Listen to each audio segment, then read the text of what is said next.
They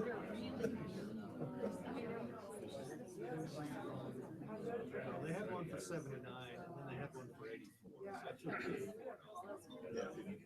It's a professional.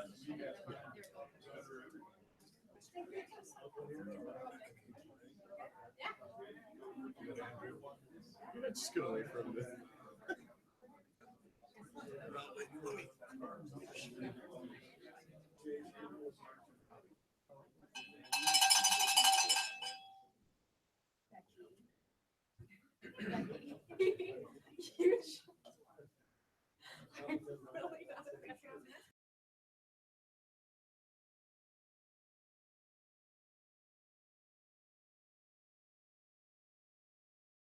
Visit agenda item number 10 has been brought to my attention that we did not have a quorum present, so we will have a revote on agenda item 10.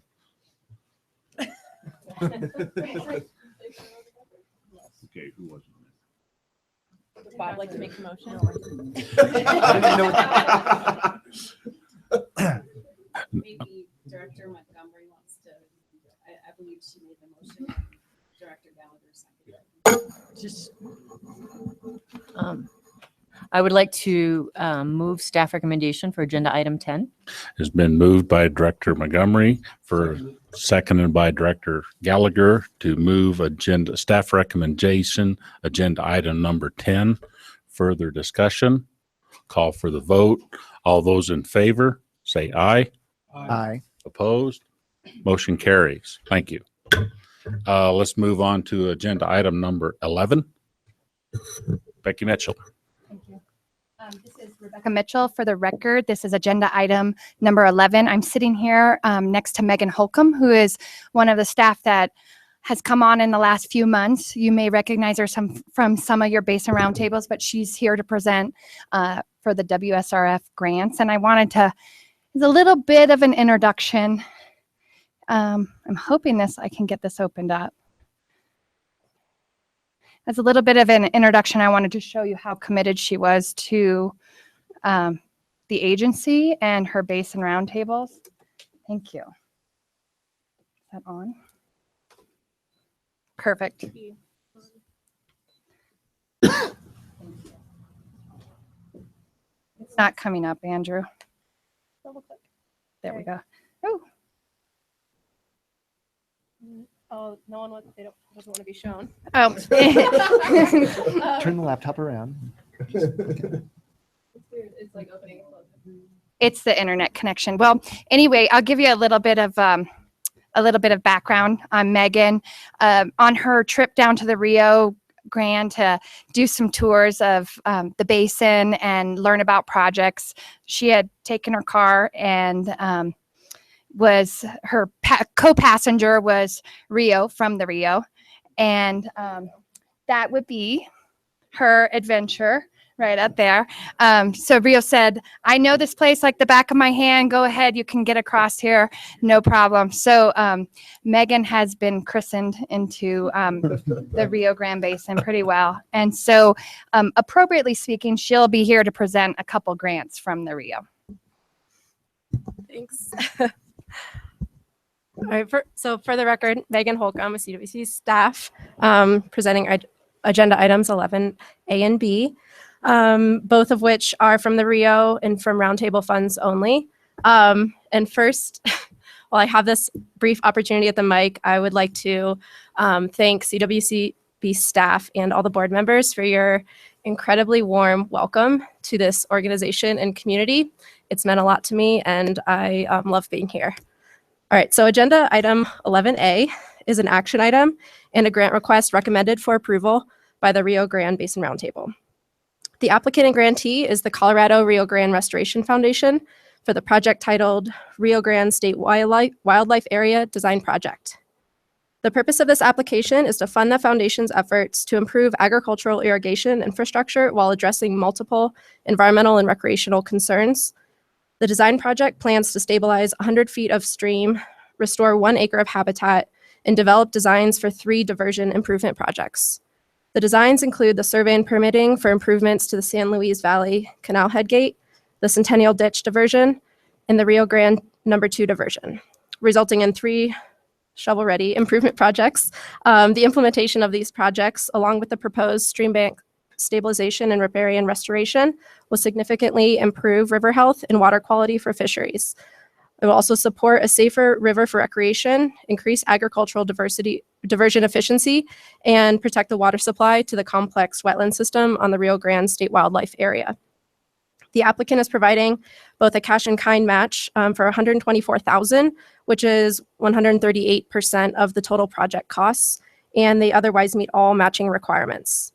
The applicant requests $90,000 from the Rio Grande Basin account, and staff recommends approval. No additional needs or issues have been identified. If approved, I, Megan Holcomb, will be CWCB's project manager for this effort. Both Emma Reeser and Andrea Bachman are here in the audience, and are both myself and the 2 of these ladies are available to take questions regarding this project. That's all I have. Thank you, Mr. Chair. Thank you. Any questions for Megan? Would you 2 ladies like to address the board?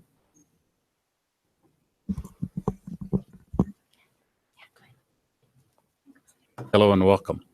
Hi, my name is Emma. I've met most of you, and I just wanted to thank you guys for allowing us the opportunity to be here today.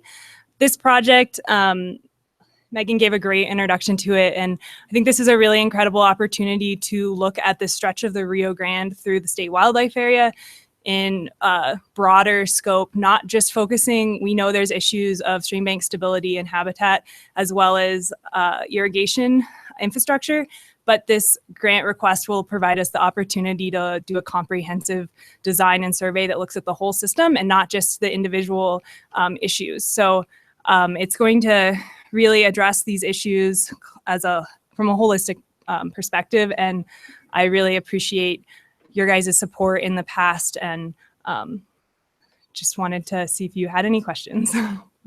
Any questions, board members? Seeing none, thank you. I truly appreciate you being over here today. Thank you guys. Thank you. I believe we're waiting for Director Smith, if he's on the phone.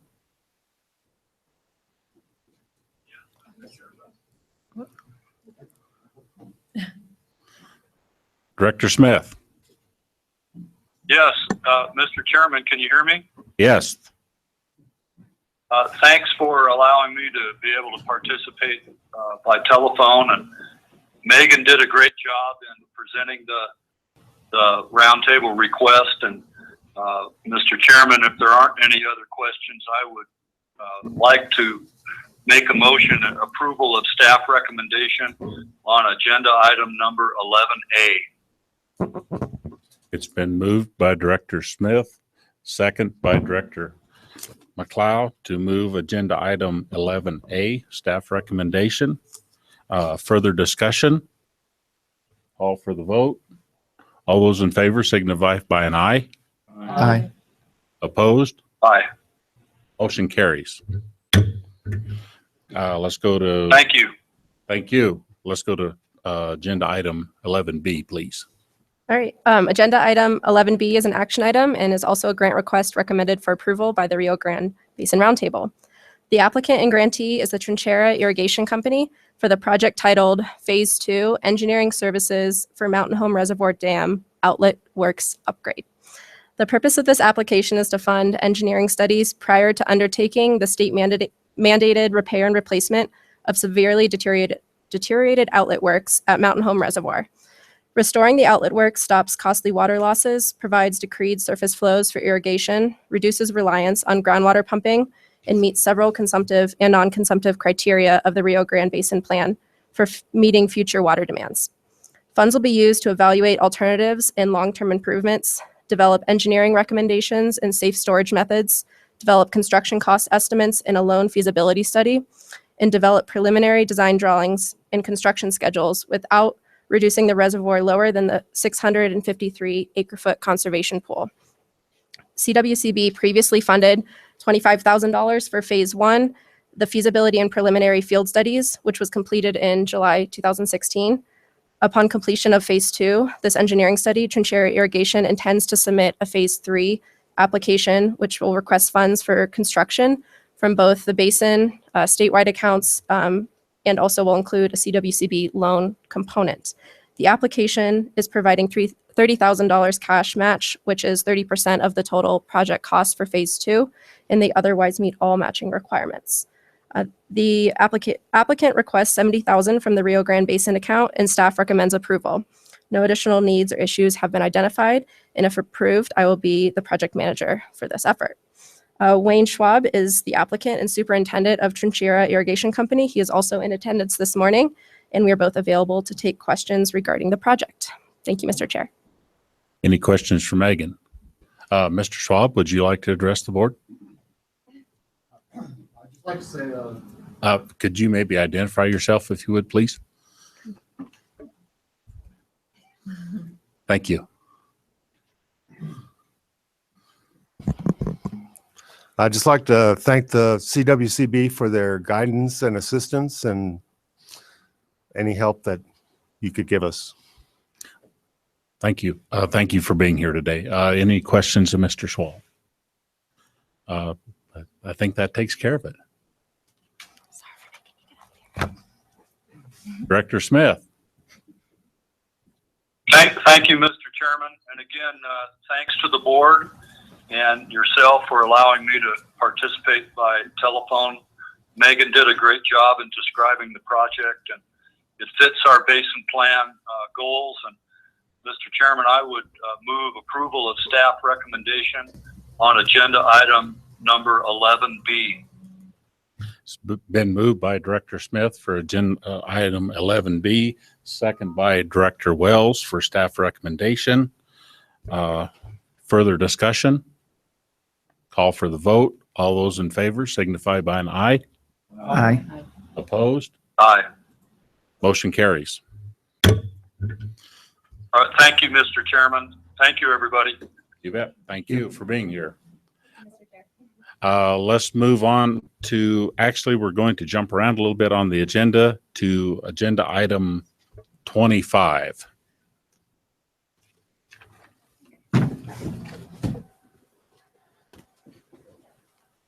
Good afternoon, Greg Johnson, CWCB staff.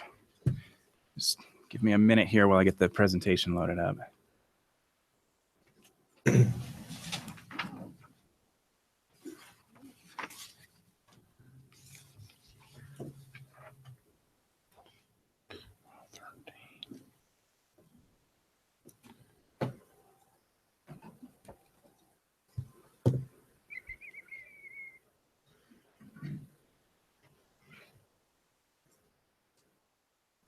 Okay, agenda item 25. This is a presentation on House Bill 16-1228. I believe we discussed this in January at the January board meeting this year. I really wanted to get on the agenda with this meeting to get it in front of you and make sure that it is on your radar, that you are aware of the criterion guidelines process that we have been going through based on this legislation that passed last year. The direction to the CWCB is to approve the criterion guidelines within 1 year of initiating the process. That process was started officially with a stakeholder group that we convened last October, which puts our deadline at October of this year. So in other words, by the September meeting is when we really need to have the board review and approve the criterion guidelines. So I wanted to get these in front of you again. You saw an initial draft of these, again, at the January board meeting. My hope is to incorporate any comments that you have either today or after this meeting, and then come back to you at the July meeting. If need be, we can certainly circle back at the September meeting, but the plan is to get these back in front of you at the July meeting. I have modified a presentation that we gave at a number of public meetings. So legislation also required us to have a public meeting in each division. So this legislation only applies to Division 1 and 2. We did that in conjunction with Division of Water Resources. As I'll explain a little more, they were responsible for the rulemaking process. We were responsible for the criteria and guidelines, two very different pieces of this. So we did that with them. We actually did a meeting in the upper and lower portions, if you will, of each division. So we had a long week in early April where we traveled around to Sterling, Greeley, La Junta, and Salida, and had 3 or 4 hour public meetings to go through all the details on these things. So we got some good feedback. By and large, the majority of that feedback was actually on the rules and not on the criteria and guidelines, but I'll talk a little bit more about some of that specific feedback in a minute. So the concept of this legislation, this is really to provide flexibility. This was what had grown out of what was called the Flex Bill. If you remember some of the conversations about the Flex Bill in the last 3 or 4 years, this is where the dust settled on that. So we need to have some sort of alternative transfer method tools that are out there. This is providing another one of those tools, based on the recommendations in the water plan and a number of other things. Because water court changes take time, then there is a bit of a chicken and an egg when it comes to leasing water and of having an agreement in place, having that identified prior to a change that would be going to that specific use. This legislation came in to provide some of that flexibility, to be able to provide a change before that need is actually present, before that's been identified. So this allows a change of water right without identifying a specific new use. The change decree is complete and determines the historical consumptive use just like any other change decree, return flow obligations, dry up, measurement, and all the terms and conditions that are necessary to prevent injury. And then later, when a use presents itself, if there is a municipality, another agricultural user, someone else, the use is approved by the state engineer through a substitute water supply plan. But this is a new version of a substitute water supply plan created by the statute. So that allows the new beneficial use that is then subject to a lease, loan, or trade. It is a 1-year approval for that new use, and then it's renewable up to 2 more years. So here's a real quick example, simple 240-acre parcel. Up to 50% of it can be leased. So that's the brown, the dry acreage there that would then be going to that new use. What the criteria and guidelines are speaking to is just the continued agricultural portion of that. So they are really the insurance, if you will, to help ensure that the irrigated acreage is still staying in production.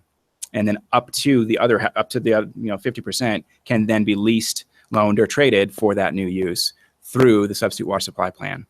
So all we're concerned about today, for the sake of the criteria and guidelines, is that continued irrigation. So if you will, it's in a way like the opposite of a dry up covenant. Usually when you think about a change and there are dry up covenants involved that really ensure that the land is dried up and in some cases, reseeded with native grasses and whatnot. This is the opposite. This is really just ensuring that the irrigation is still occurring. So the components of the bill, 4 sections. Number 1 is ours for the CWCB, and that's the development of the criteria and guidelines, and I'll get into more of those details. Number 2 is the promulgation of rules by the state engineer for the substitute water supply plan, and then number 3 are the requirements for the change case and the statutory allowance for the change through the substitute water supply plan. And then section 4 really lays out that new substitute water supply plan statute. So the criteria and guidelines, a copy of these were in the board packets. They have 3 major sections. So the first section is really an introduction because of the complexity of all this and the way that there are really kind of 2 sides to it. We wanted to include as much background information on the bill, on the process, and how all this works. So there's a couple pages that really try to lay that out. Section 2 gets into the scope. It's the legislative context and some of the definitions. Section 3 is really the criteria and guidelines proper. And that walks through the submittal process, the board review process, the standard of denial and suspension, and then a monitoring process. The timing I really wanted to point out again is by October of this year, based on the statute giving us 1 year for approval of these criteria and guidelines. So the scope lays out the fact that if you have this new thing that's called an agricultural water protection water right that's created by this bill, you are required to participate in 1 or more of the following programs. So there's basically 2 options. The first option is a conservation program, and it lays out specifically any federal, state, local, or nonprofit program that conserves the land historically served by the irrigation water right. And it provides those 5 examples in the statute. So Colorado's Conservation Easement Program, Fish and Wildlife Service Easement, NRCS, Parks and Wildlife, as well as a county open space easement program. If you are not otherwise enrolled in a conservation program, then you can be enrolled in this other new thing that's called an agricultural water protection program that's created by this statute. I should note that one of the sticking points that we had at the public meetings was with conservation programs and the long history that they have in the state and some of the issues that folks have had with those. The other thing that I need to point out is that certainly if you are in a conservation program that is encumbering the water right, then of course you cannot participate in this. That water right is already tied to that particular parcel. So this is only if the water right is not otherwise encumbered by a conservation easement. So again, focusing on this agricultural water protection program, the scope, this is section 2 of the criterion guidelines, it lays out the eligible entity that can run one of these programs. So where this program would be housed is really intended to be in a district. So it's defined as a water conservation district, conservancy district, irrigation district, ditch or reservoir company, nonprofit water provider, or a municipality. So any of these entities can create one of these new agricultural water protection programs and then run this program. So this entity would then basically create an application to create one of these programs that they would send to us, send to CWCB for review and approval to create this new program. So the submittal process, section 3A of the criterion guidelines, goes through what that proposal, what the program would need to have. So these are the different elements. And I should mention that the guidance that we had on this all along, we had a stakeholder group that was involved in the evolution of the bill for the last few years that really helped with the initial draft of this. And the guidance was to keep this as open as possible and as much at the local level as possible. So we wanted to lay out a lot of these sidebars without getting too much into the oversight and management of these particular programs. So letting the management really stay at that local level. So we've got 15 things that are laid out in section 3A, starting with the obvious, the description of the entity and documentation of eligibility per that definition that I just went through. A general description of what their proposed program is and what the goals of that program are.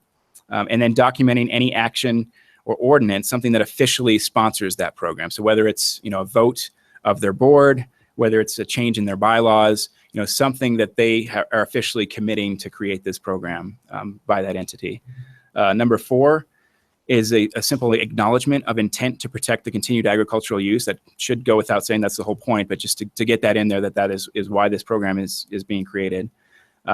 Number 5, and this is another one of those sequencing issues that we're still figuring out how these will play out when they are actually put into practice.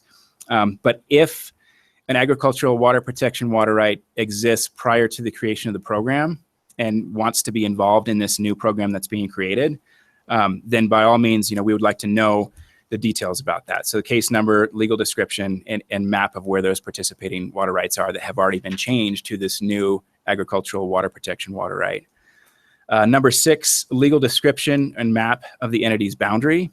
And then number 7, map and boundary of the agricultural water protection program, if that's different. So if, for example, a conservancy district wanted to create one of these things, but just maybe pilot it, in a portion of their district, they could do so, certainly lay that out with the legal description and map. Number 8, any limitations. Again, if the entity wanted to create this, but maybe not go in with the whole district, but maybe limit the number of participants, also limit the acreage of land to be included in this. So they would, if they were worried about, too many shareholders or too many folks within the district participating in this, they could create limitations. So that's 8 and 9. 10 is details of the application. This is application for shareholders or water right holders within this new program to apply to participate in the program. So this is different than the application, of course, for us to create the program. And that would be things like review, approval, annual registration, and an agreement process. So whether it's a ditch company board, how they would go through, how they would approve these new folks who want to participate with the water rights that they've already changed. And then bear with me here, we've got 5 more. Number 11, this is really, a lot of the details of it is monitoring. How is the monitoring going to occur? And again, the direction that we had from the public feedback as well as from the stakeholder group was to keep this as open as possible, so it's not an onerous thing. It's not a ditch extra assignment for the ditch rider, on a daily or weekly basis, but to keep it, at an annual level if possible. So laying out the nature of the inspections, who the responsible personnel are, some sort of inspection form, an affidavit that continued irrigation is taking place, the time of year of that inspection, diversion records or some sort of accounting, photo documentation. So just trying to lay out, again, some of those sidebars for what this would look like to monitor that, to ensure that there is continued irrigation use. Number 12, records retention policy and statement of document availability. So if folks, other shareholders, other neighbors, want to know who is participating in this and kind of, how it's being documented, that is something that would be held at the local office for whoever is running this program. Number 13, an annual reporting process. So we would get an annual report back to CWCB to see how these programs are operating, and we would be able to, of course, to report back to the board at board meetings. And then number 14 is acknowledgement of continual public notice. We had a little bit of comments on this at the public meetings. This is not intended to be, again, to be onerous by any means, but just to have some sort of posting at the local ditch company office that, these are the 5 or 10 or however many people who are participating in this program. These are the parcels and however many acres and whatnot, so that's at least posted for other folks on the same system to acknowledge where that is. And then number 15, to try and tie it back to the other half of this, acknowledgement of compliance with the rules for the substitute water supply plan for the leased portion of that. So the CWCB process for this would be to post new proposals on the website. So if we got a new proposal to create one of these new programs, we'd go ahead, put that up on the website. And then the sponsoring entity would also provide notice through the substitute water supply plan list. So there would be that public notice through the list that already exists, of course. Parties would then be allowed to submit comments within 30 days of that posting.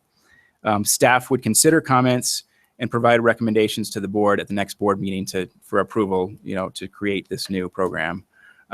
Staff, may request additional information if there are holes in it, other things that we need to follow up on. And then the board would approve or deny the proposed program. The sponsor would be notified within 10 days of the board's approval or denial. Section 3C is the standard of denial and suspension. So the CWCB may reject or suspend a program in the absence of sufficient protection and monitoring of water rights that are participating in it.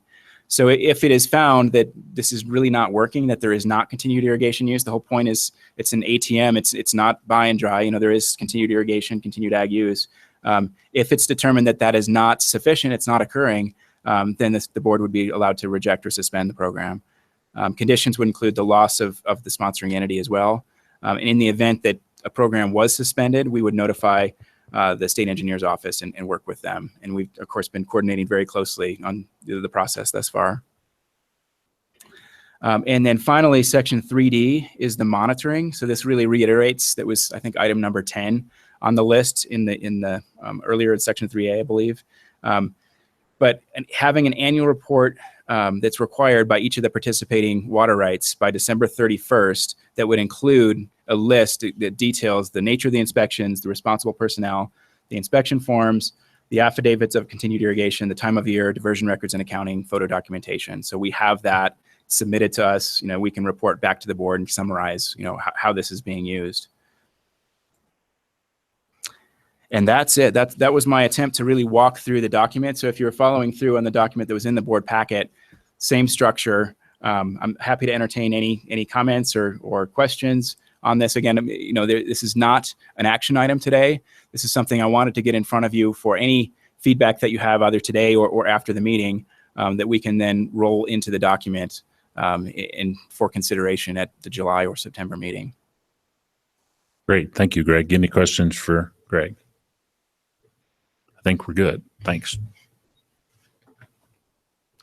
Let's move on to agenda item number 12. Telluride Valley Floor Project Update.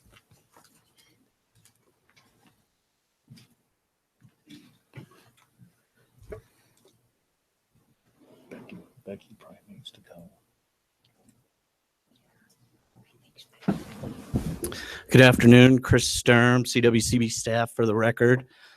This is an informational item And I would like to thank Lance McDonald with the town of Telluride and Hillary Cooper with the Telluride Valley Floor Preservation Partners for being here today. This was a restoration project on the San Miguel River funded through the Water Supply Reserve Fund. And I thought it would be good for the board to kind of see some of the fruits of our efforts in this project, which is, in my mind, a bit of a marquee restoration project. As a floodplain manager, to achieve true resiliency, and the easiest way to achieve it is to limit development or exclude development from the floodplain. And that's what there was an opportunity downstream of the town of Telluride on the San Miguel River to acquire some property and then to take a channelized stream and put it back on the floodplain. And I'd also like to thank Brenna Medford for preparing this board memo for me today. It's very nice when other CWCB staff can help some of us out. And I also think that's the best way to learn what other people are doing in the agency. With that, we're going to show a video. Hillary, Lance, would either of you guys like to say anything? If you want to come up and for the record, state your name.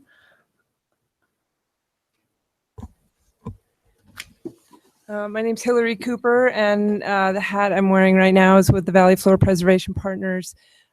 This was, as we started this project, it's obviously Telluride's very scenic area, and this piece of property is as well. It's a 600-acre piece of open space.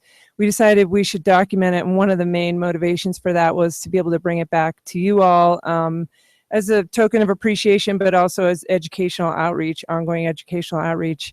The project took on a life of its own. We've got excellent film resources in Telluride, and now it's actually been accepted to premiere at the Telluride Mountain Film Festival next weekend, and is getting a lot of requests for other film festivals around the country, including maybe Wild and Scenic and others. So we are excited that this will go on as an educational resource, and also continue to be very thankful to the board for providing a substantial amount of funding to make this project possible.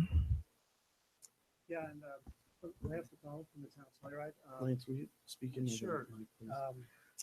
Lance McDonald, town of Telluride.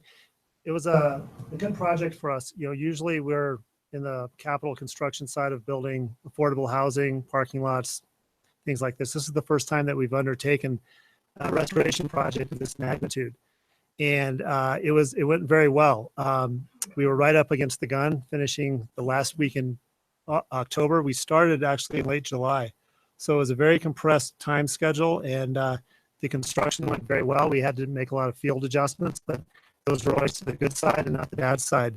We'd really like to thank the board for their support for this project. Without the board's support, this project would not have happened. It's a very visible project, and we're receiving a lot of attention for the project from different educational groups, kids groups and whatnot, coming to the property now to see the first year of restoration. So it's got a pretty big reach for what the project was.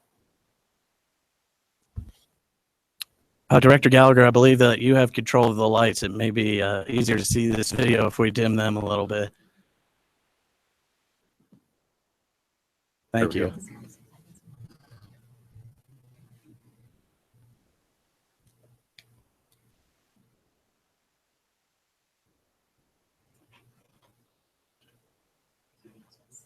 Thanks. Can you help me out with some volume here?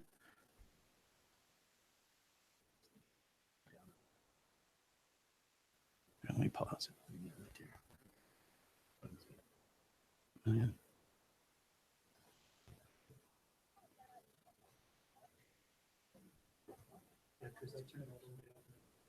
Yeah, I'm going to start it over here. Do you want to shut these?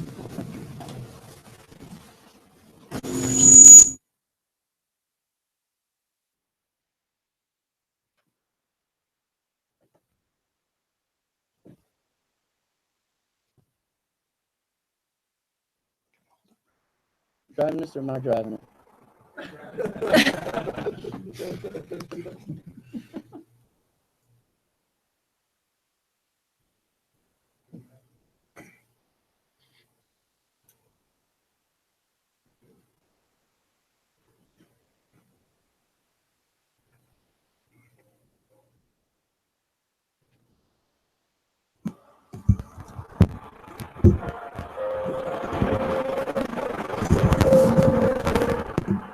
Do you know the speakers on this? Good evening, KOTO listeners. My name is Mel. Tonight we're talking about Valley Restoration Project. I just wanted to start out by kind of describing it a little bit. High waters, desert, San Miguel, the west, remaining hydrologically intact watershed. It's a special river, there's no doubt about it. But there's always room for improvement. Our guest today had integral roles in that Valley Floor Restoration Project. Hillary Cooper is the program director for the Valley Floor Preservation Partners. Well, let me start by asking this. Why does the river need to occupy its former space? The ecosystem service benefits of restoring the river and the fact that we have this 600-acre piece of land that is undeveloped. It's being allowed to grow naturally and to flow naturally. Historically, the valley floor was used to grow alfalfa, to raise cows, to deposit tailings. So it was basically a town dump, essentially. It was disturbed land. We were a mining community, and they cared less about the environment. And they didn't care whether the river, the tailings were in or whether it wasn't. That's just the way it was. Look how it's changed. Now everybody and something. Overall, the community's attitudes towards the river and towards other natural features in the entire area is similar to what it was across the United States in the past 150 years. Rivers were viewed generally as means to convey materials. They were somewhat viewed as a hindrance sometimes if they're in the wrong location. But I think that we saw the same as a lot of communities across the West, that rivers and streams and mountains even were kind of in the way and needed to be either adjusted or formed into whatever activity was occurring by the humans at that time. When you separate the floodplain from the river, as you do in a channelized system like the San Miguel, just downstream of the town of Telluride through the valley floor, both suffer. You don't get the inputs to the floodplain from the river. When the river floods, that provides nutrients, organic matter, and sediment to the floodplain. But that doesn't happen. The floodplain suffers ecologically. And at the same time, the floodplain provides material, carbon, organic matter to the river that nourishes the river system. So when you disconnect them, as you do when you channelize the river, they both absolutely suffer. Well, I just thought it was the most natural thing in the world, but it turns out that it's actually somewhat unprecedented for a community to get together and decide to actually restore, move a river. But once we started going outside of town into the wider water community, who were extremely knowledgeable about rivers and about water quality and water quantity, agricultural users who actually owned the rights to the water in the river, the project was widely embraced. For me as a river scientist, I look at rivers all around the world. A lot of them are fairly messed up. And anytime I see an example of people trying to go the other direction, whether it's moving a dam or something like that, I'm invigorated, it's exciting. This is just incredibly ambitious project. I haven't seen something like this before where the channel moved in a way, a thoughtful way, back to the situation like it used to be, like where it should be. When you embark on a restoration project, it takes a channelized reach, puts it into a meandering pattern. You're able to begin to allow the river to restore itself. It's going to begin to erode. It's going to begin to deposit. It's going to transport bed load from upstream. It's going to deposit seeds. It's going to flood adjacent wetland areas, floodplains, and it's going to change before our eyes. And then I think you let it go. You kind of, rivers move. They're meant to move. They're not meant to be in stone walls or constrained distances to climb.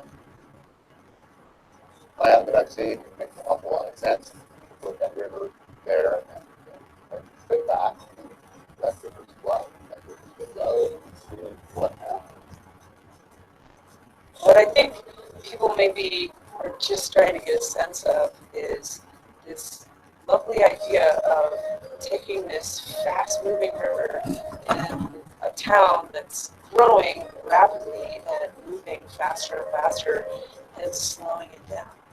And the idea of we should take a look at our community. Maybe we should take a look at the impacts of our community. And maybe we should just slow down, take the time to understand what our impacts are and try to mitigate those in a more natural way.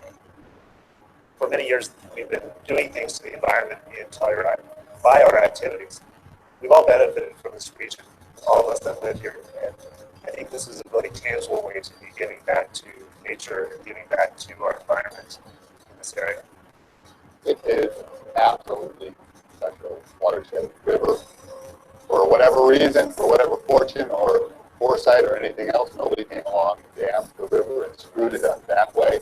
By reconnecting it, you're going to increase the productivity of the floodplain. There goes the plants in the floodplain. The plants are storing carbon. They're dropping leaves and limbs, roots, and onto into the soil, building up the carbon in the soil. So over time, I would expect that more and more carbon will be stored in the system. That's carbon that's coming from the atmosphere, being stored in vegetation or soils, and that's helping to combat climate change.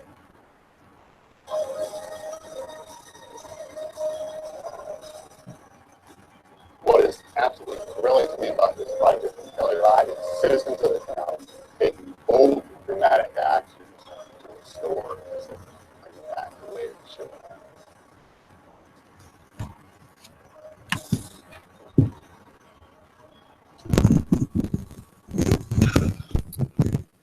Just a few parting words on this agenda item.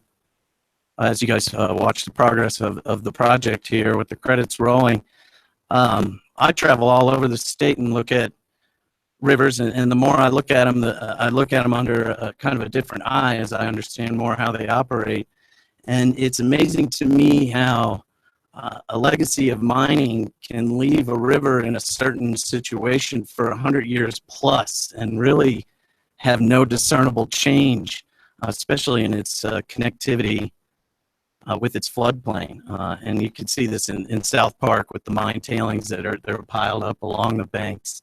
And so this was a great opportunity for the board to get involved in a project that's going to have a long-lasting effect. Now we've got a river that's on the floodplain and will likely be there for hundreds of years. So great project, and thanks Lance and Hillary for coming in and showing us video. Sorry about the volume. There's one other point I wanted to should have raised earlier is that one of the challenges with this project was to do it in such a way that you did not destroy more things when you were going in and restoring the valley floor. So we were trying to be very careful with not going outside of the banks of where the new channel was going to be. And so I think we were pretty successful on that. I think in some of those images, when you look down below, you can see that the river is actually situated into the floodplain without a lot of overbank disturbance, except in the areas where we were doing tailings mitigation. So it was a successful project. We really like to again thank Chris and his staff as well. There's a lot of people who inputted on this project. So just a moment, sir, if you would please. I believe Director Montgomery has a question. I was going to ask you, maybe if you could explain the phase, if there's a phase 2 or 3, and how that fits in. We've identified about 7 major restoration projects on the valley floor. Some are related to the river, some are related to tributaries or other tailings. We're taking a break right now from pursuing any large capital type projects. Right now we're going to be looking at how to integrate river restoration with the tailings mitigation project on the western edge of the property. So that'll be the next priority. I'm not sure what the timeline on that will be. So yes, we have other projects in the future, but we're not quite sure which ones are going to jump to the top. So yeah, I just want to thank Hillary and Lance for coming and showing us this, and just for the fact that you made this project happen so quickly, and just for the board to know, the town got together and the property was acquired 10 years ago. So there's a large celebration happening very soon this month, this is June, in June, where the community is coming out to celebrate this incredible piece of property that is the entry to Telluride. And one of the things when it was questioned about whether the town should be doing this was what's going to happen to the river, and is it possible to restore this river? And the Valley Floor Partnership made it happen. They in 10 years, which we know in water time to take on a project, is pretty fast. So thanks for all their work. And then I also want to introduce Hillary with her other hat. She was recently elected as our San Miguel County Commissioner. So congratulations to her. I might add one note on that, since April did bring it up. San Miguel County recently applied to CWCB for the floodplain mapping opportunity that you all have provided. So we're very much looking forward to partnering with you on that, and we think it'll be a very valuable tool to help guide us in our decision-making process. So thank you so much for all the programs that you work hard to provide. Director Gallagher. Yeah, thank you for bringing this video to our attention, and it's a very good summary of what you've done there. Great production. For those of us who can't make the film festival, will this be put up after the film festival on some website? We hope so. We have gotten some inquiries from other festivals, so we're working with them to see how we can best distribute this film. But the idea is certainly public access, educational access. So yes, and hopefully your computer's sound will work a little better than the opportunity here. So it was actually a lovely soundtrack, but over us talking. Well, it looks like we're done with the questions. Thank you very much. A wonderful presentation. Thanks, Chris. Let's move on to agenda item 13. And Chris, you're back. Chris Sturm, CWCB staff, for the record. This is a decision item for the Fish and Wildlife Resources Fund, Urban Drainage and Flood Control District grant request for the South Platte River River Run Phase 3 project. I'd like to thank Laura Kreger with Urban Drainage for making the drive down. She's in the audience and available to answer any questions. Like I said, this is Phase 3 of a three-phase project on the South Platte downstream of Chatfield Reservoir for flood control, and was reviewed under Policy 15 for the Fish and Wildlife Resources Fund. And specifically in that policy, it's discussed being reviewed for soundness of project design, work plan, and study. This is a design and build. This phase is not being designed yet, but will be designed and built. CWCB has a long history of working with urban drainage on flood control projects. And in the last 10 years that I've worked for the board, has a history working with urban drainage on multi-objective projects. Well, their primary focus is flood control. They're a leader in the Denver metro area for looking at multi-objectives, and that includes habitat improvement and improving recreational opportunities both within the riparian area and in the channel itself. So when reviewing it for soundness of design, I have confidence through our past experience in working with urban drainage on their ability to manage a design and implementation of a project. That said, I'll be a continued partner with this project, looking at the designs and implementation. Then it was reviewed for the need. I think flood control is a very important part of the South Platte below Chatfield. Of course, Chatfield exists itself for flood control, and then there's a need to manage the channel downstream of it. In this particular reach, I believe the CWCB owns the property in this reach. Is that correct, Laura? Yes, this is our reach. So we have an interest in flood control in here as well. As far as the need for financial assistance, all three phases of this project is a $14 million project. This phase is $4.7 million. 90% of the funds have been raised, and this final piece is integral in turning a grade control structure that could be one drop into 4 drops, which really facilitates the connectivity for aquatic habitat, helps facilitate better bar formation for riparian restoration, and it's also improved safety for recreation through this reach. I could say anecdotally that I visit this area of the South Platte often. I'm seeing more and more fishermen in this reach every year that I go down there. Every time we reconstruct a drop structure in downstream of Chatfield, we make it safer for recreation. Just last year, I was involved in a rescue where we had to fish somebody out of one of these drop structures. Was in the early stages of hypothermia, and that was a little alarming. So it's nice to be able to be on the working end of things to help improve it as more people move to the Denver area and recreate in this location. With that, I will open it up for questions, and Laura's here to answer questions as well. Questions for Chris? Laura, would you like to address the board?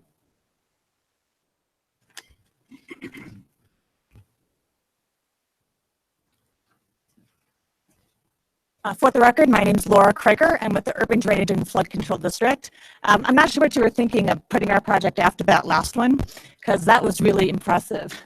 And it really goes to show when you don't protect that stream corridor, what you end up with. And that's what we have in the South Platte River. So what we really appreciate is recognizing how expensive it is once we constrain our streams and how to bring any ecological value back.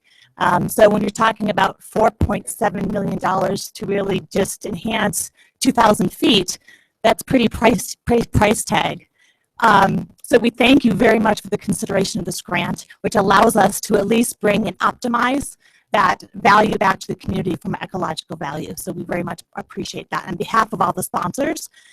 The other thing I just wanted to add quickly is that we talk a lot about collaboration, and that seems to be the sexy word lately. This project did that.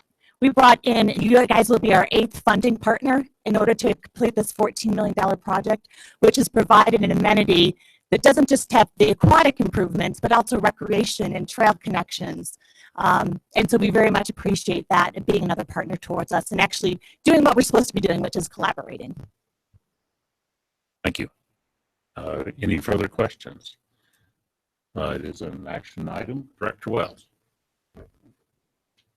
First, I'd like to thank Urban Drainage for considering the better way to accomplish flood control instead of a single dangerous gray infrastructure drop structure, to try to do something better that creates riparian habitat and is safer and all that sort of thing. It really seems to me when we're constructing, particularly with public money, we ought to always see if there's some way to improve the environment at the same time.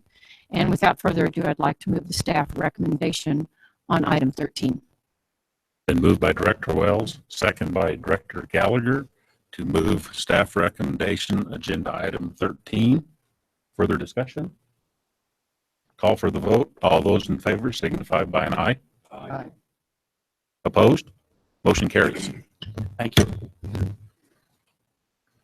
Let's go to agenda item 14, please.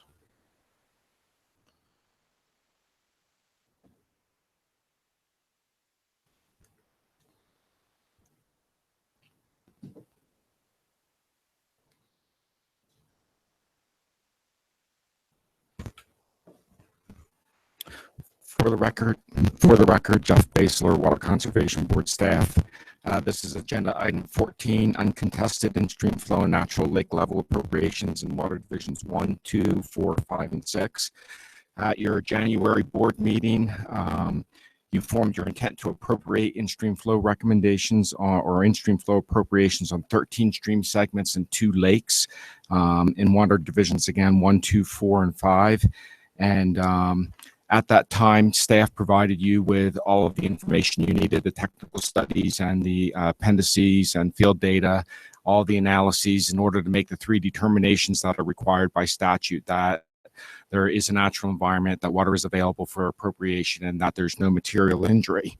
So at this time, we are ready to make a recommendation that the board take final action on these pursuant to ISF Rule 5H. Before I do that, though, read the recommendation into the record, I want to note that back in January and in March, I had mentioned that we were working with the Colorado River District on Tri-State Power Generation, and then also the City of Craig on a concern that they had with one of the recommendations, and that recommendation was the Elkhead Creek recommendation that goes from North Fork of Elkhead Creek down to, originally it was to the high water mark of Elkhead Reservoir, which would be at this point right here. The concern that the River District had with regard to that location was that it could interfere with the existing Elkhead Reservoir. And then they also noted that they were interested in pursuing an additional expansion of Elkhead Reservoir in the future. And so they were concerned that if we made this the lower terminus, that future expansion would inundate the in-stream flow right. We worked with them. I think at one point, this is long draw that comes down through here. We had suggested maybe moving it up there. They had come back with Corral Gulch, and then we settled on the USGS gauge. There's a road that crosses right there. This distance from here to here in river miles is about 2 miles, and there's about 22 feet of elevation. By choosing this, the River District's engineers looked at that and said that would be above the high water line of both the existing and the expanded reservoir. And so what we did is we said, okay, well, what we'll do then is we'll put together a stipulation, include that in there. But then they were also concerned that, well, what about in the future if there's a flood event that causes a surcharge that would still inundate this? Would we potentially claim injury? And we said, well, we wouldn't claim injury, but they wanted that to be put into a stipulation also.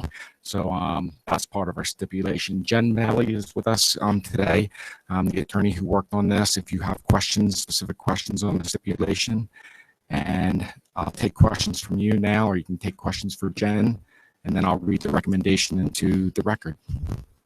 Any questions for Jeff? Please proceed. Okay.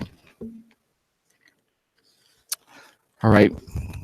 Recommendation is that staff requests the board make the following determinations and take the following actions on each of the appropriations identified in the attached tables based on the information contained in this memo, as well as the information presented by staff in writing and orally at the January 24th, 2017 board meeting.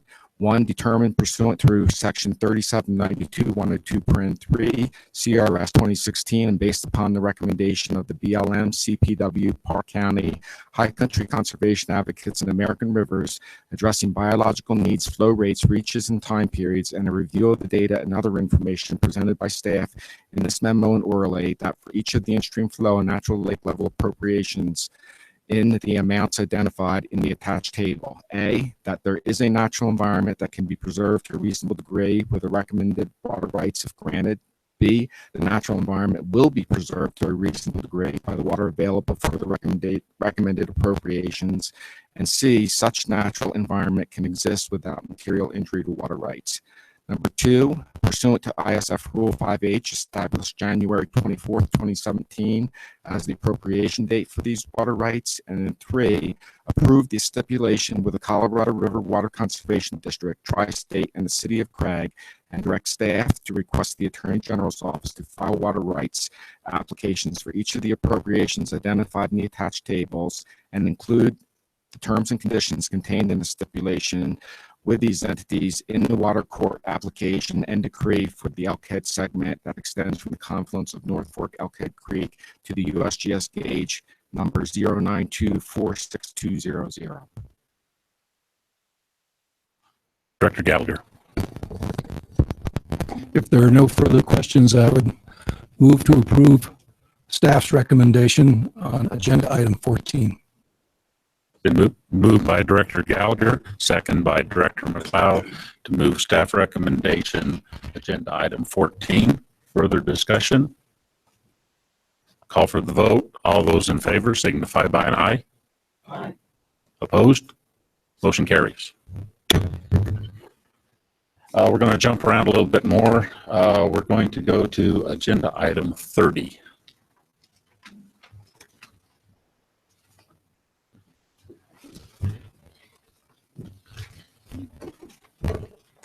Hello, Linda.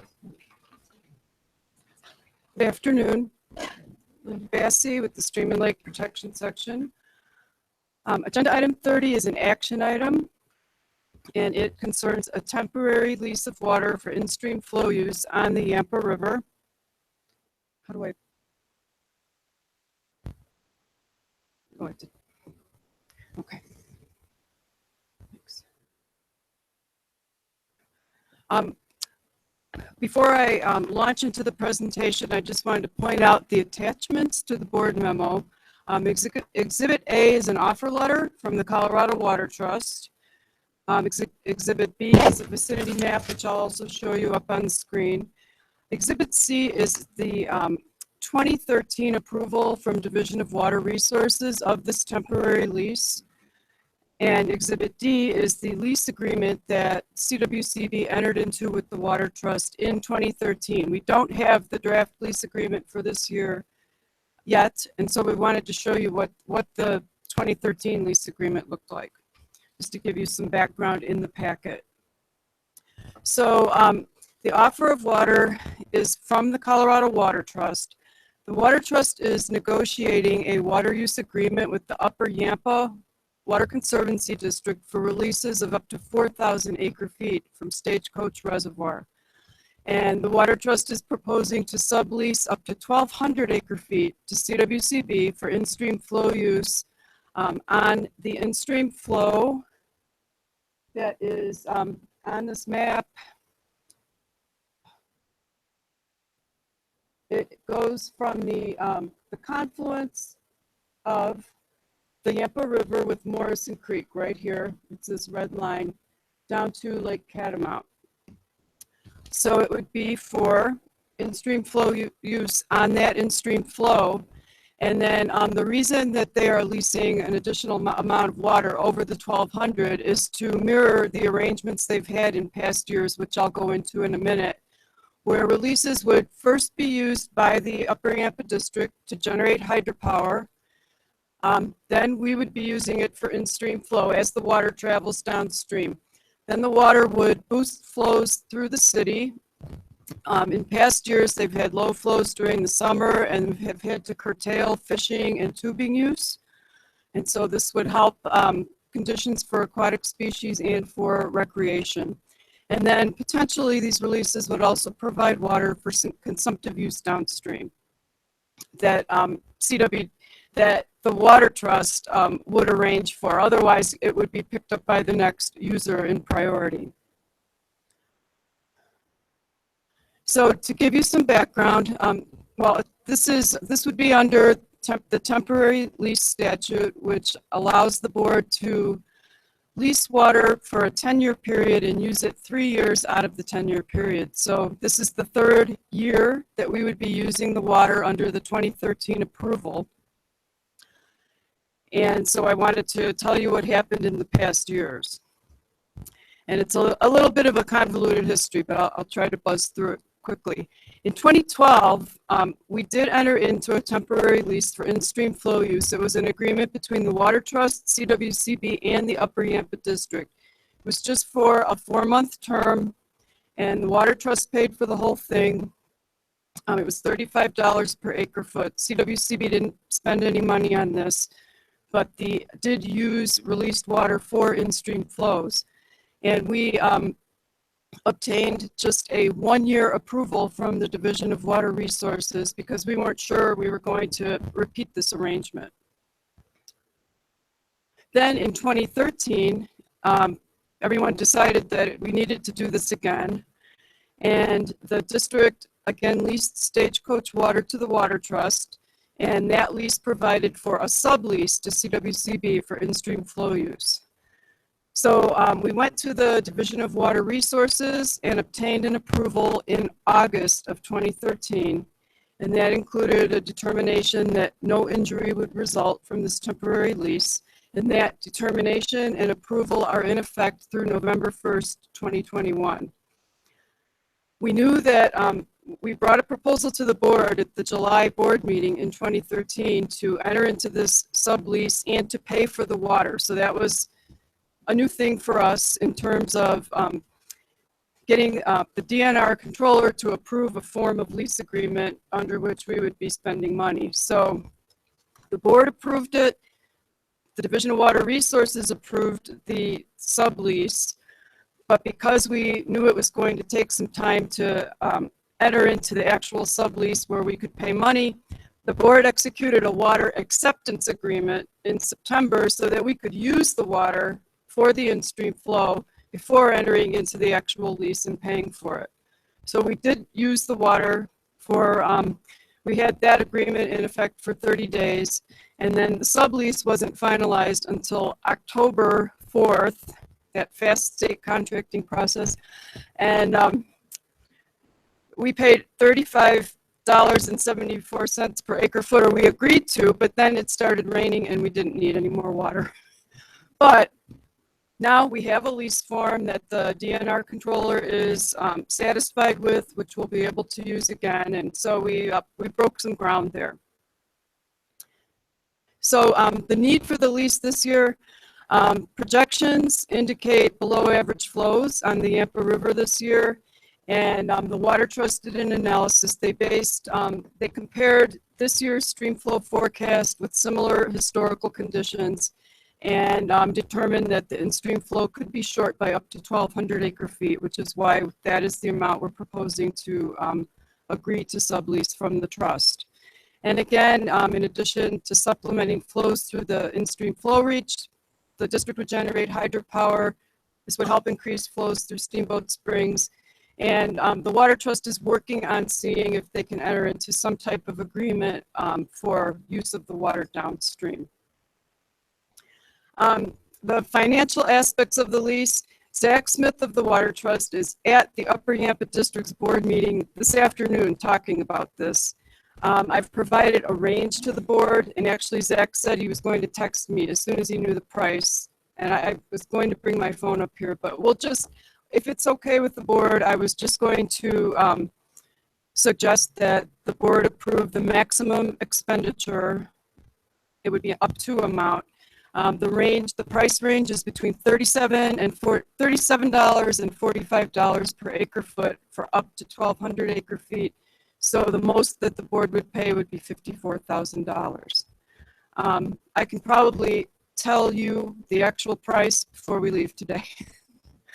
But in terms of not waiting around to approve this agenda item, if the board would agree to this, we would just I would ask you to approve an expenditure up to $54,000. So I can answer questions before making the recommendation if you'd like. Questions for Linda? Director Gallagher. Thank you, Linda. I'm glad you moved this up because I was a little concerned about getting this through tomorrow. If they're smart, they would be listening in on this, making their decision, but I don't know. I think the approach of taking the maximum gets us through this, trying to define exactly what it is, but it gives us a limited exposure. So we're really voting on the maximum exposure here.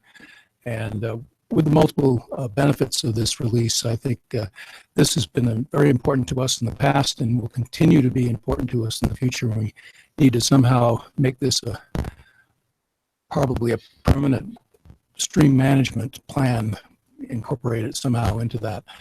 So with that, I would approve staff's, make a motion to approve staff's recommendation on item 30. Been moved by Director Gallagher, second by Director Wells to move staff recommendation, agenda item number 30. Further discussion? Call for the vote. All those in favor signify by an aye. Aye. Opposed? Motion carries. Thank you. Let's move to agenda item 15.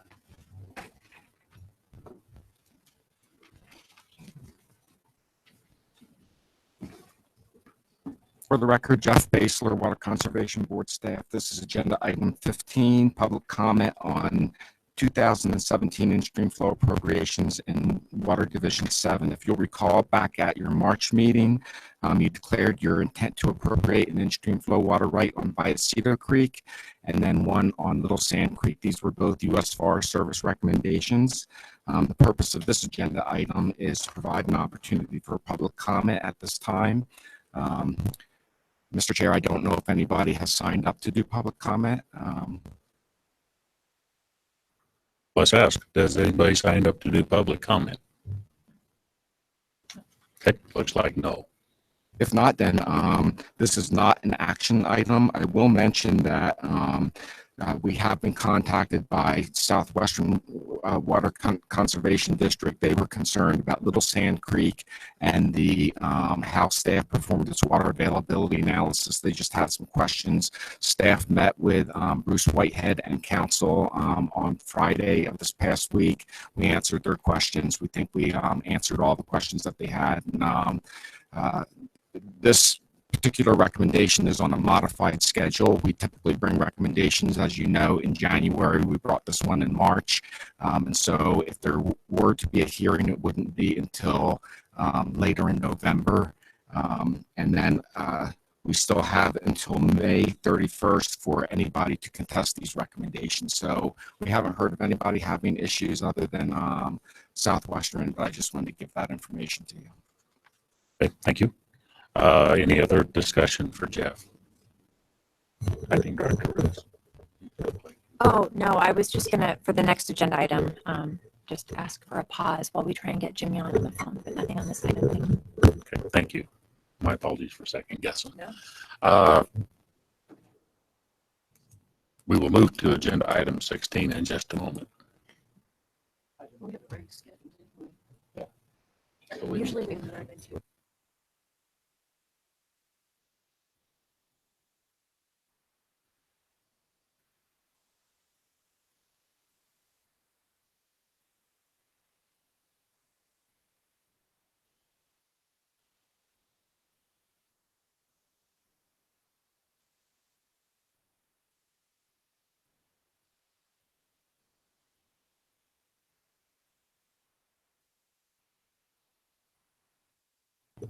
Hello?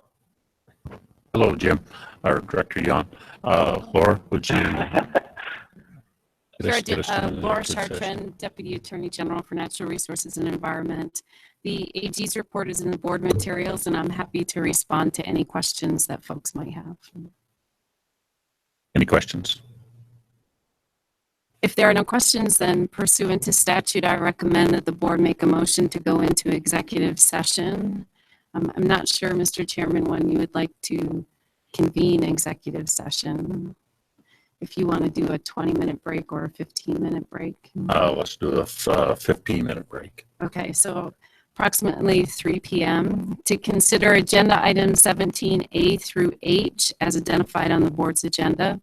This session is authorized pursuant to the provisions of section 246402(3)(a)(2) of the Colorado Revised Statute.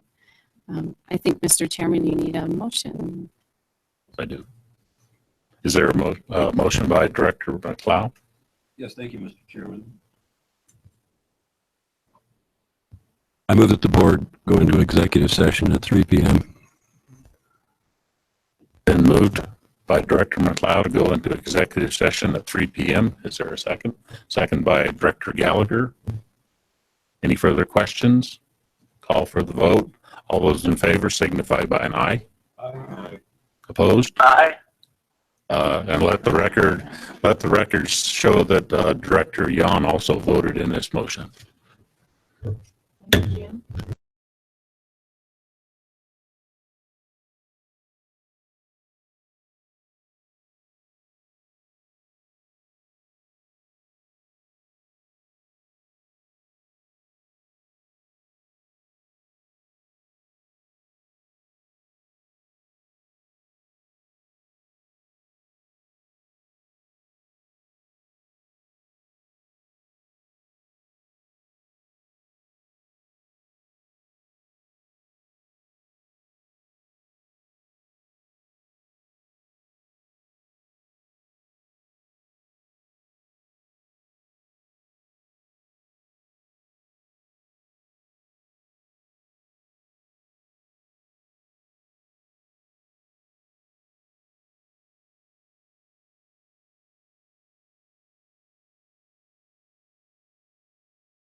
So I'd like to recommend that the board make a motion to go out of executive session. Motion by Director McLeod, second by Director Wells to exit executive session. Further discussion? Call for the vote. All those in favor signify by an aye. Aye. Opposed? Motion carries. At this point in time, I would like to have a short 2-minute or 3-minute. Chairman Wattenberg, could I first just give a report Yes, from the my executive session? apologies. That's okay. Item number 18, pursuant to statute, the board went into executive session to consider agenda items 17A through H. Discussion during the executive session was limited to those items, and no final decisions were made during the executive session. Thank you. At this point in time, I would like to take a very short break, and then we will be on agenda item 19. Well, we don't have to say on 19.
This is agenda item 20, Wild and Scenic Rivers Update and Fund Annual Review.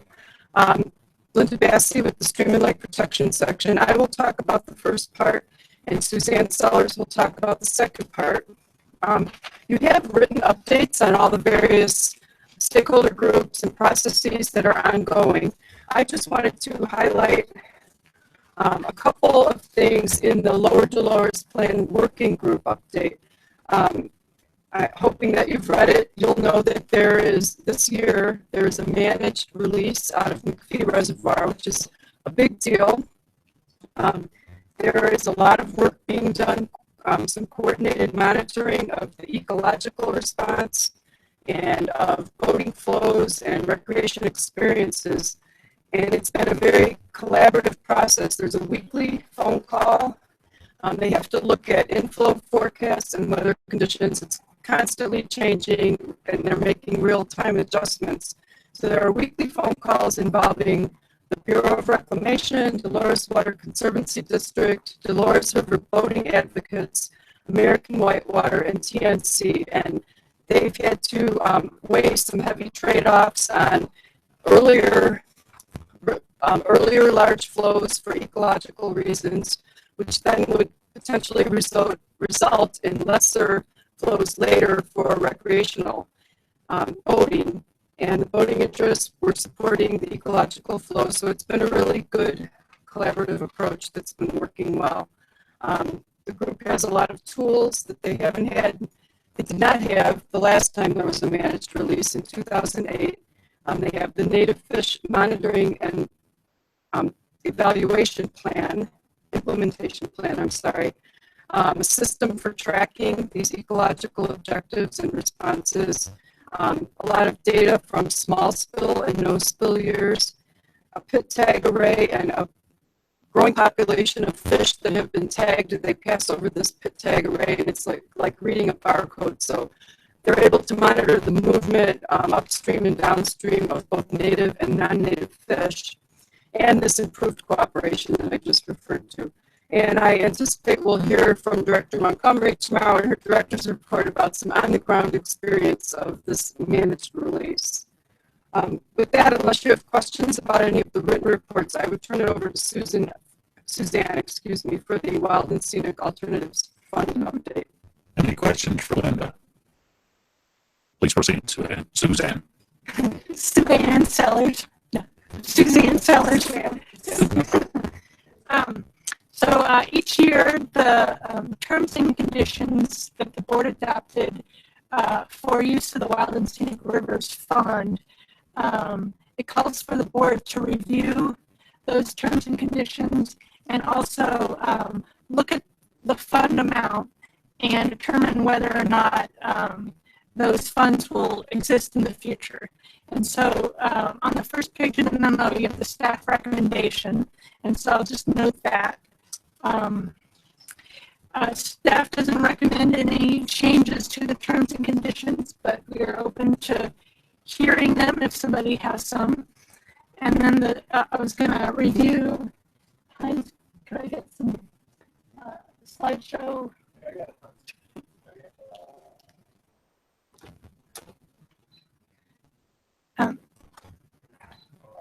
Thank you, Andrew. So I have a slide that is a slight update from the table that represents the funds that were in your memo. It might take a minute to come up, but if you're looking at your memo, a couple of things that have changed since the memo was sent out. The Colorado River Wild and Scenic sent in another PO, so that number changed. And then also,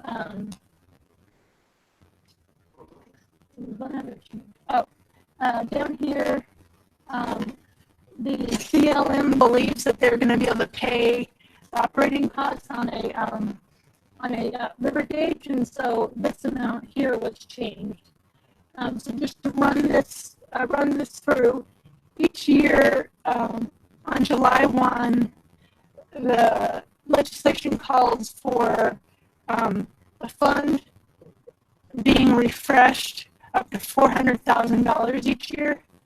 And so what that refresh looks like is whatever monies you have encumbered, then 400,000 gets refreshed on top of that.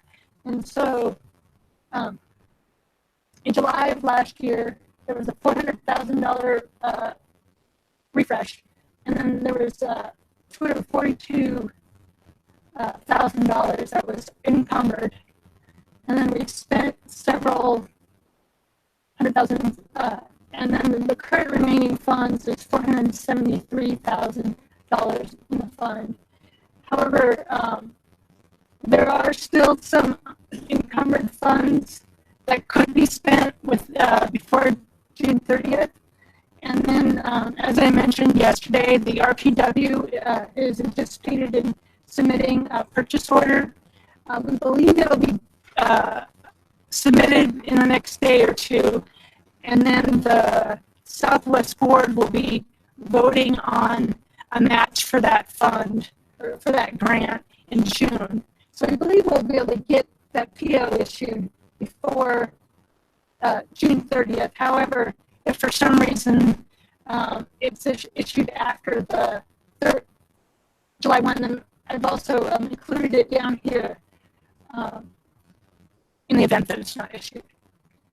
And then also the Upper Colorado River estimates asking for additional funds potentially this year. So the way to look at this is for this year, there were $217,000 remaining in the fund.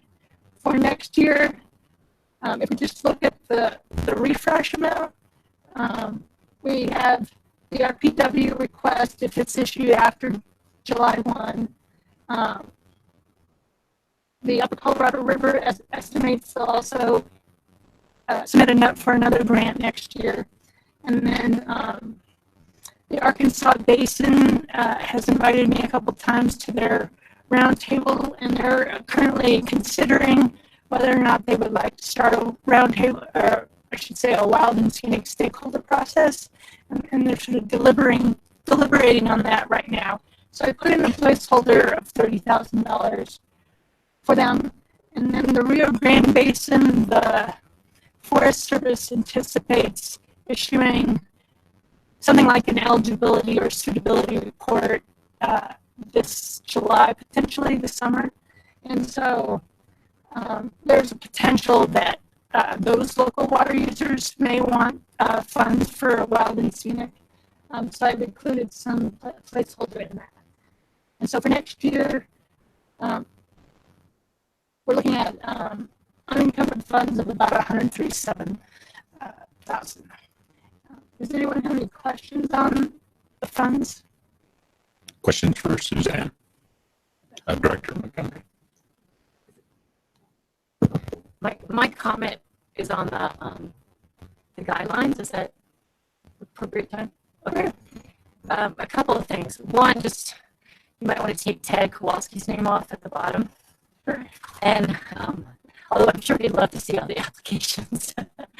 And then this is probably a discussion for another day, but I just want to say that I think it would be a better guideline if it's for the allocation of funds from the Wild and Scenic Stakeholders Fund as opposed to alternatives. And I think the use of the word alternative and alternative groups has been an issue in several basins where people felt that this fund could only be used for finding alternatives to wild and scenic. And I think we have seen, this board has seen many examples where there may be a river that has been selected that remains suitable. We recently worked through a situation, even though there was no money coming out of this fund, but on the San Miguel and the Dolores, where suitability remained, but there was a lot of collaboration that went into trying to find some type of a suitable response. So I guess I just think that it would be that this could use a refresh, so that we're really about supporting collaboration and stakeholder groups, and one purpose would be finding alternatives, but it doesn't have to be just that.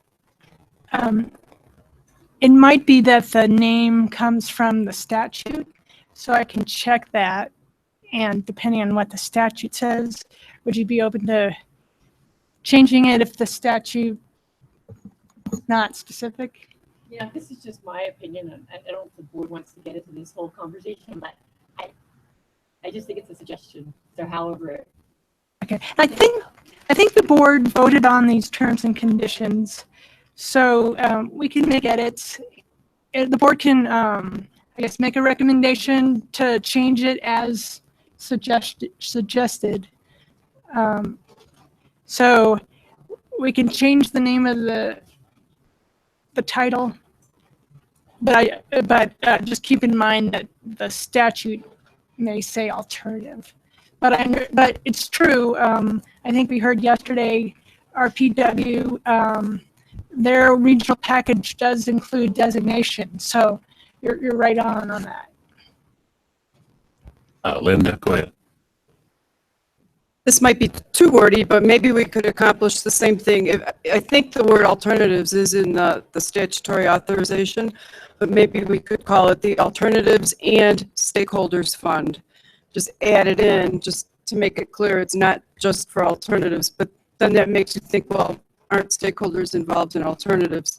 Maybe we need to work on it a little. But I like the idea. Anyone else? This is an action item. We have staff recommendation before us. What's your pleasure?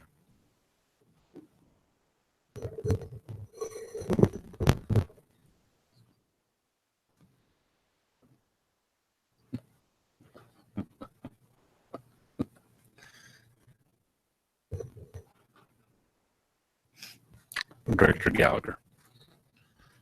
Mr. Chairman, I move to approve staff recommendation on item 20. It's been moved by Director Gallagher, second by Director Montgomery, to move staff recommendation, agenda item number 20. Further discussion? Go ahead, Suzanne. The staff recommendation would not include Director Montgomery's recommendations. So if we want to include her recommendations, maybe wrap that into the no, not at all. all. I think we're just moving staff recommendations. Oh, okay.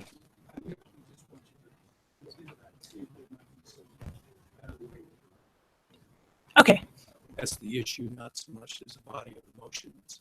Well, thanks for the clarification. Thank you. Any other discussion? Call for the vote. All those in favor signify by an aye. Aye. Opposed? Motion carries. Thank you. Thank you. All right, we'll move to agenda item 21A, I believe. I'm just going to close this. Yeah, no, that's okay.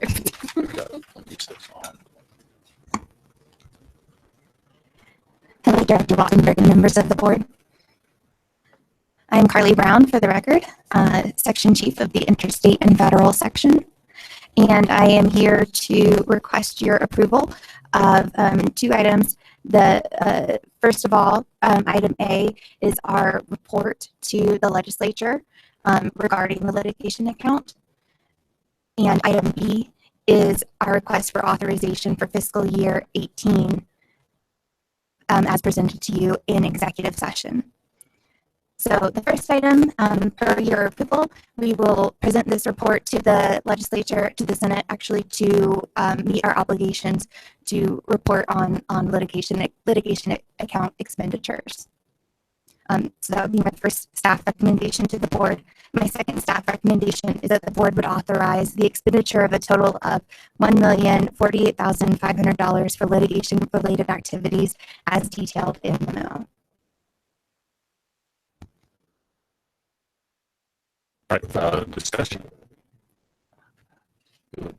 I would suggest that we take them one at a time. Let's do 21A, and then we'll further discuss 21B if that's agreeable with everyone. Director McLeod. Mr. Chairman, I move that we approve the staff recommendation on item 21A.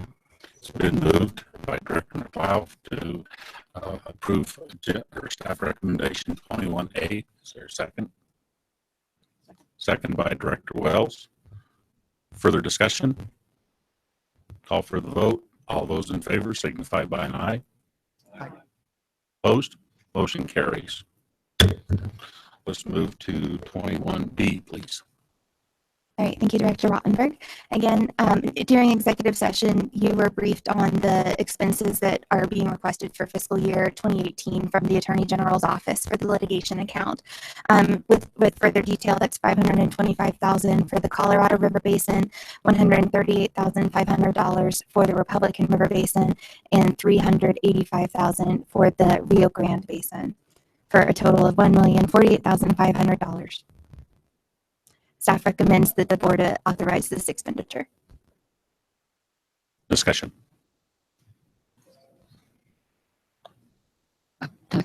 Director Wells. Yeah, I should point out that the figures that Carly just read are different than the figures in the published agenda. They are corrections, mathematical corrections. So the figures that she read are the ones that I will move staff recommendation for.